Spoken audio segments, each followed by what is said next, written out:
Assalamualaikum warahmatullahi wabarakatuh. Langkung semangat malih, kula dongakno sing jawab salami semangat utang-utangi ke sahur kabeh. Kula dongakno sing jawab salami semangat insyaallah bojone tambah istiqomah, maksud kula tambah sakinah, tambah mawaddah, tambah rahmah, tambah omah, tambah sawah, tambah mamah. Assalamualaikum warahmatullahi wabarakatuh. Bismillahirrahmanirrahim. Alhamdulillahi rabbil alamin. Wabihi nasta'inu ala umurid dunya waddin. Allahumma salli wa sallim ala sayyidina wa maulana Muhammad wa ala alihi wa sahbihi ajma'in. Amma ba'du. Para kiai ingkang kawula mulyakaken, Mbah Kiai Agus Ali Masyhuri, Mbah Kiai Adim, Mbah Kiai Soleh Hayat, sedaya para kiai ingkang kawula mulyakaken. Para gawagis Gus Baha, Gus Alam, Gus Kausar, Gus Fahim, Gus Khalil, sedaya para gawagis nawaning hadirin hadirat ingkang dipun mulyakaken Allah Subhanahu wa taala. Hados awale niku ngeten. Awale niku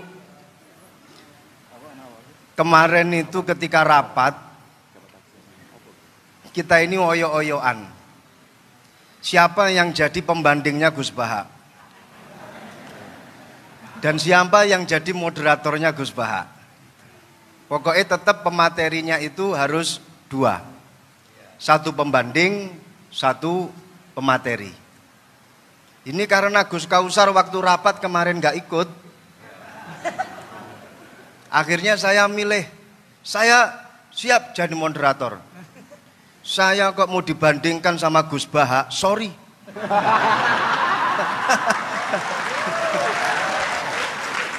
Bukan level saya. Bukan level saya siap jadi moderator. Saya kalau dibandingkan sama Gus Baha, itu sama saja kamu membandingkan bainas sama was sumuris sad. Kamu sama saja membandingkan antara langit sama sumur sad. Jadi akhirnya kemarin keputusan rapat, saya berhasil memegang tongkat moderator dan pembandingnya Gus Baha ini adalah Gus Kausar. Dan acara ini aneh, moderatornya ditaruh di tengah. Pematerinya yang pertama sudah paring dawuh Gus Kausar. Jadi nanti jenengan kalau ada pertanyaan kepada Gus Kausar monggo. Setelah itu nanti setelah saya nanti Gus Baha. Jadi saya posisi moderator dan alhamdulillah ketika kemarin rapat saya berhasil menentukan diri sebagai moderator. Salah dhewe Gus Kausar mboten hadir ketika rapat. Dan ini memang cepet-cepetan kemarin. Ketika rapat itu cepet-cepetan. Saya bilang kepada Mas Dosi, saya harus moderator.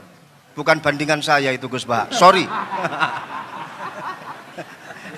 Sehingga saya ini tugasnya untuk menghidupkan acara ini, sedangkan Gus Kausar nanti yang insya Allah akan dihisap oleh Gus Baha.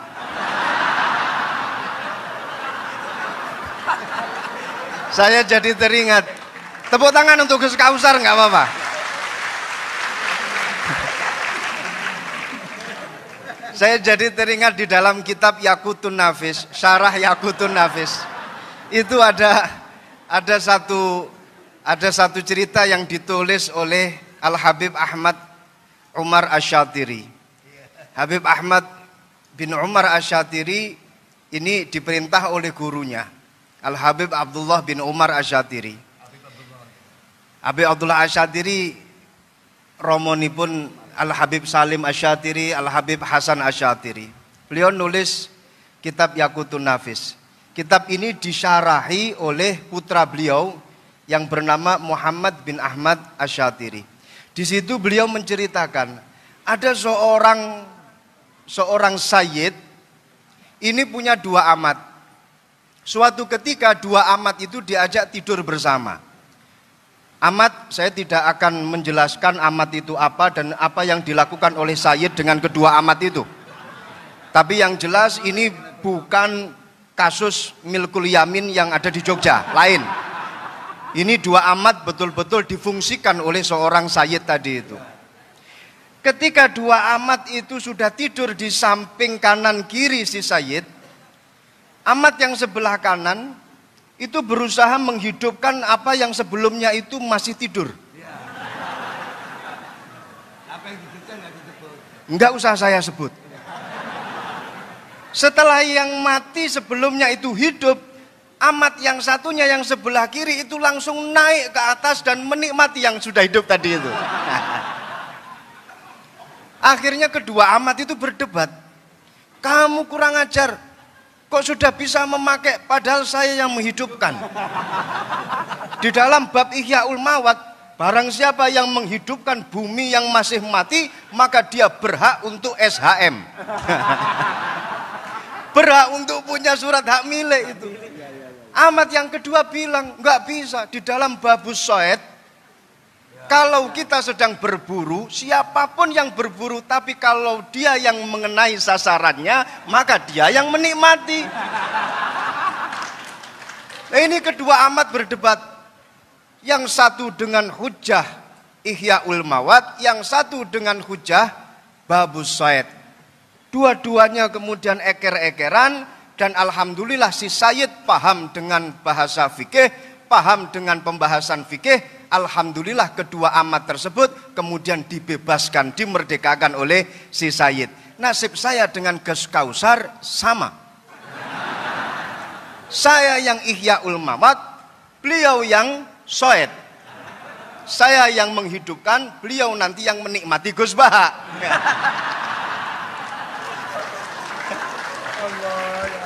Semoga Gus Baha bisa memerdekakan kita berdua. Ini. Jadi awal saya dijadikan sebagai dijadikan sebagai pembanding, moh tenan. Ngojo sampai jadi pembanding, pendamping saya gelem. Kalau membandingi orang yang alim itu nggak ada dasarnya. Tapi kalau mendampingi orang yang alim itu ada dasarnya. Ada. Jadi kayak Gus Kausar ini nanti hisabnya lebih berat bila dibandingkan dengan saya. Karena beliau memposisikan diri sebagai pembanding. Saya pendamping. Kalau pendamping berarti dapat ganjaran karena mendampingi Gus Baha. Jelas mujalasah ma'al ulama ini jelas ayu julasa una khair ya Rasulullah. Jalsah yang bagaimana yang bagus ya Rasulullah? Dijawab yang pertama, jalsah yang bagus man dzakarakumullah ru'yatuhu. Kamu kalau melihat orang itu terus ingat kepada Allah, kamu berarti dalam jalsah yang bagus. Lah panjenengan lihat Gus Baha kan langsung ingat kepada Allah. Minimal kerentek nang jero ati, kok yo enek makhluke Gusti Allah kaya kene iki.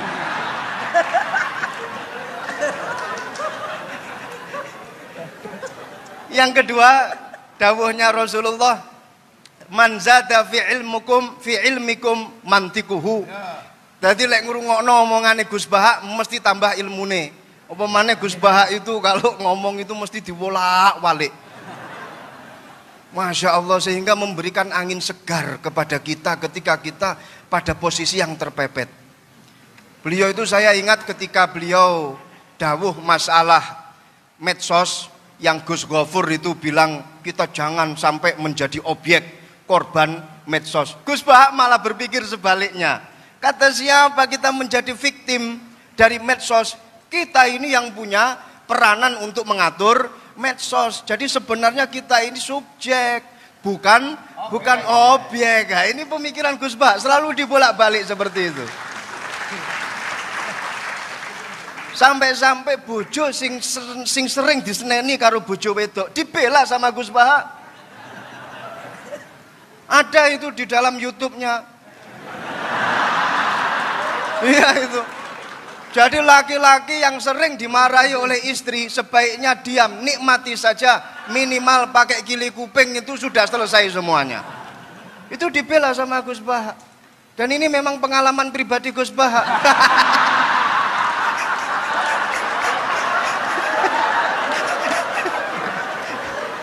Itu yang saya herankan. Ngono kuwi lho ya nemu dalile. Inna aksara ahlil jannah al-bulhu. Ngono ya digawe. Sesungguhnya penduduk terbanyak di surga itu wong-wong goblok. Ya Allah, sampai wong goblok kayak dibelani karo Gus Baha. Jadi memberikan angin segar kepada kita-kita yang bodoh. Kelak nanti di akhirat kita akan reunian di surganya Allah. Amin, amin. Jadi ini saya melihat beliau ini sudah ahlul hikmah. Tapi bukan hikmah masalah perdukunan, bukan. Ahlul hikmah. Sudah apa namanya at-takamul fil fahmi al-aqiq wal ma'rifah wal khibrah. Jadi antara pemahaman beliau dengan ma'rifat beliau, muga-muga jadi wali, minimal wali murid, dan juga khibrah pengalaman beliau ini sudah tampak semuanya. Ini intelektual yang sebenarnya ya seperti Gus Baha ini. Jadi nggak usah melihat casingnya saja, yang penting pulsanya. Nggak usah melihat casing. Beliau ini adalah the real intellectual person who engage in critical thinking, research, and apa namanya reflection about society. Rotok lali ini. Gus ini Gus Baha ini. Jadi duwe pemikiran kritis, terus matur ngoten duwe pengalaman, sampai pengalaman karo bojo ya sak pirang-pirang. Diseneni bojo ya tetep meneng wae. Muga-muga dikancani karo singa loro kaya dene Imam Ahmad Al-Badawi. Beliau ini kemana-mana selalu bawa pengawal. Yang mutu-mutu ini bawa pengawal. Sudah itu sebagai pengantar pendamping. Sekarang kita masuk pada materi inti. Monggo Gus Baha, jenengan mau ngomong apa saja monggo. Mau mengkonter apa yang telah didawuhkan oleh Gus Kausar, saya malah alhamdulillah. Silahkan, saya hanya sekedar wasilah menghidupkan acara ini saja. Dengarkan baik-baik, HP di silent ya. Kalau kentut usahakan jangan sampai bersuara. Usahakan jangan sampai mambu entute.